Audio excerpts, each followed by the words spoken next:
Okay, so fuck the plot. Okay, it's obvious that this movie makes no fucking sense, so at the very least, you should just be able to ignore all the dialogue and, just sit back and watch some good action, right? I mean, it's still Mortal Kombat. It's about the fighting, not the talking, right? Well, unfortunately, this movie failed in this department as well. I mean, not nearly as bad as the plot, mind you, but it still sucked. I'll explain. Okay, see, the first movie was awesome for a lot of reasons.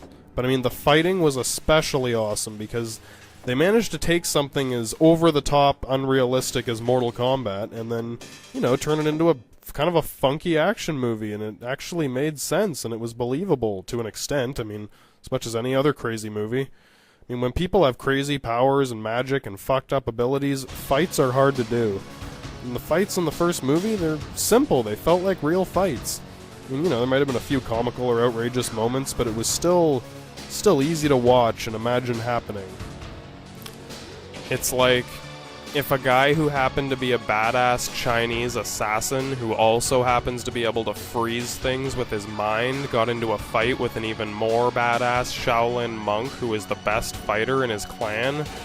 It would look something like this. I mean, okay, obviously it's still unrealistic, but there's movie realistic and then there's real realistic. And come on, face it, no movie is 100% realistic. If it is, it's either closed-circuit security camera footage or some kind of fucked-up snuff film. Either way, it's boring and no one wants to watch it. So when I say realistic, I mean movie realistic. That basically just means the way the characters behave in the situation that they're in. Because, the situation may be way out there and impossible, but as long as the characters are behaving in a realistic way, well, then it's believable, and you can actually get into it, instead of just waiting for it to end. And then there's a man who, as far as I can tell, is made out of electricity. I mean, how did he disappear like that? What is going on here? Who is this guy? Let's just think this through. There is a rational explanation for this. So, when it comes time to lay down the plot, blast some techno, and kick some extra-dimensional ass, behaving realistically becomes a challenge. Because not only are these dudes and dudettes duking it out, but they're also using a huge myriad of mixed martial arts, as is the style of the games. And to top it off, if you do decide to get down and dirty with some badass motherfuckers from Outworld, these guys are packing some serious shit. A random assortment of various mutations and magical abilities, each with its own unique advantage, perfectly concealed until used, which means that these suddenly not-so-badass mofos from Earth better be quick learners, or realistically they won't last long. It's not easy to adapt all of these elements into a fight that only lasts a few minutes, which in itself is extremely unrealistic, because most real fights last no longer than about 5 seconds. The way the characters fighting use their skills and abilities makes it either movie realistic or fucking horse shit that's just taking up space on hard drives and DVD/Blu-ray discs around the world. You can overcome any adversary, no matter how bizarre their powers may seem. There is always a way. Only one thing can defeat you.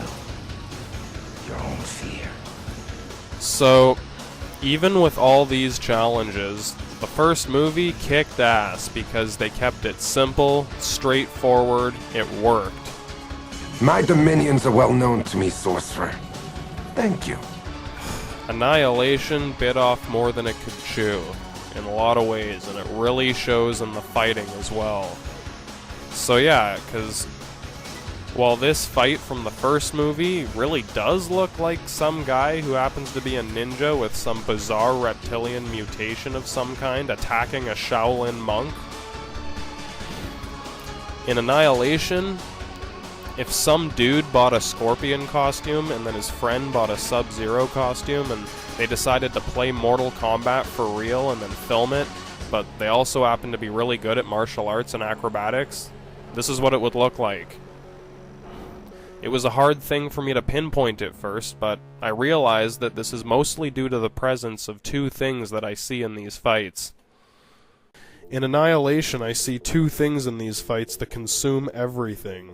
I mean, except for a few moments, most of the fighting in this movie is either of two things. The first one is the most noticeable. It happens way too often. I call it GOR, or gore. Sounds cool, doesn't it? Well, it's not. It stands for guys on ropes. And look, guys on ropes, more guys on ropes, girls on ropes, guys on chains, more guys on chains, some more ropes. Enough with the fucking ropes already. I mean, it's cool when someone does, like, you know, a big jump or they fall really far and something and the fight goes on, but seriously, this Sub-Zero cannot fly. This is not Thunderdome or that movie with Kurt Russell about the soldier. You are not Kurt Russell. Get off those fucking chains before you get turned into pastrami slices. Who would do this? Okay, so you know, there you go. It's hard to buy right from the get-go, and then they throw in this. Second thing I see consuming these fights is it's what I can only describe as a game of tag. It's hard to describe, really, but I mean, it looks like they're playing tag. It's like, you hit me 3 times, then I gotta hit you 4 times, and we'll see who wins. The fights always go one way and then another. Back and forth till the good guy wins. It's like, oh shit, the bad guy's winning. Oh yeah, now Liu Kang's winning. Oh, now he's losing again. Oh, now he's winning. Oh, he's losing. Winning. Losing. What? Like a game of tag, back and forth, and half the time there's some kind of miraculous intervention that stops the fight. I mean, the fights in the first movie, they were so much more straightforward. I mean, there's a tiny bit of back and forth here and there, but most of it is just two people hitting each other at the same time until one of them died. And you can see the difference between Johnny Cage fighting Scorpion and Sub-Zero's little brother fighting Scorpion. When Johnny Cage fights Scorpion, they're fucking going at it. There's a little bit of stagger here and there, you know, it's still realistic, but most of it is just this. Pure ass-kicking kung fu action. Just what we wanted to see. When Sub-Zero fights Scorpion, they take turns standing still like statues and doing crazy, impossible moves that would only work if your opponent were paralyzed like a statue. Funny thing is, there's some good sequences in the fight buried in the bullshit, and they're, you know, entertaining to watch, but every time I see something like this, it's like, really? Seriously? Okay, I guess. It's impossible to take seriously. Even if it's entertaining, I mean, there are good parts, but they are so far outweighed by the bad ones that you can barely notice. That's if you didn't turn it off already. I can't remember how many times I've asked someone if they've seen this movie and they say, "Oh, I never finished it."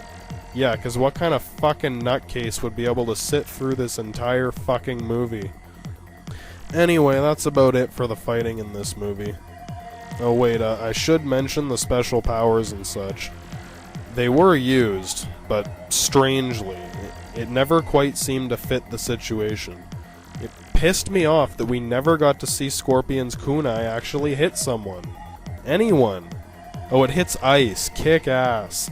He misses every fucking time. He must be the most depressed ninja of all time. I bet he drinks a lot of sake and vodka. Vodkaki. Sub-Zero uses his power to create a bridge so that... And it is so fucking useless that Liu Kang managed to grab invisible ropes and jump across the chasm without it.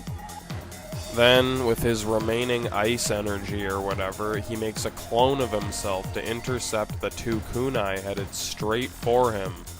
And I guess that was smart, because the kunai in this movie are, like, alive and seek their targets, but that makes Scorpion look even more inept.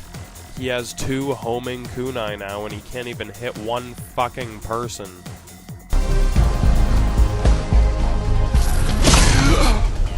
俺はお前の内輪は割とまだか